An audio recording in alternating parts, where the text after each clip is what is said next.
लग्नानंतर होईलच प्रेम मालिकेच्या लेटेस्ट प्रोमोमध्ये आपण पाहत आहोत प्रेक्षकांनो, आता काव्या आणि त्यासोबत जीवाची कॅफेमध्ये भेट झालेली असते। तेव्हा काव्या घरी आल्याबरोबरच तिच्याकडे असलेला शेवटचा पुरावा, दोघांचा फोटो ती इथे जाळण्याचा प्रयत्न करत असते, मिटवण्याचा प्रयत्न करत असते। तेव्हाच मानिनी तिच्या पाठीमागे आलेली असते। अर्धवट फोटो जळालेला मानिनी हातामध्ये घेते आणि तेव्हा काव्या म्हणत असते, मानिनी काकू तुम्ही। तेव्हाच मानिनी म्हणत असते, भूतकाळातील प्रेम किंवा इथे तुझं पहिलं अफेअर जाळून प्रेम प्रकरण संपत नाही काव्या, असं म्हणून सनकन काव्याच्या एक कानाखाली मानिनी वाजवते।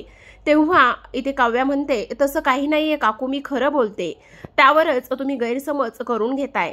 तेव्हा मानिनी म्हणते, त्या मुलाला माझ्यासमोर आणून तू उभा कर, त्या मुलाच्या तोंडून मला ऐकू देत की तुम्हा दोघांचं आत्ता या घडीला काहीही नाहीये, तुम्ही भेटत नाहीत, तुम्ही बोलत नाहीत, तरच मी तुझ्यावरती आणि तुझ्या ह्या बोलण्यावरती विश्वास ठेवेल काव्या, असं मानिनी स्पष्टपणे काव्याला बोलत असते आणि काव्याच्या कानाखाली वाजवलेली असते।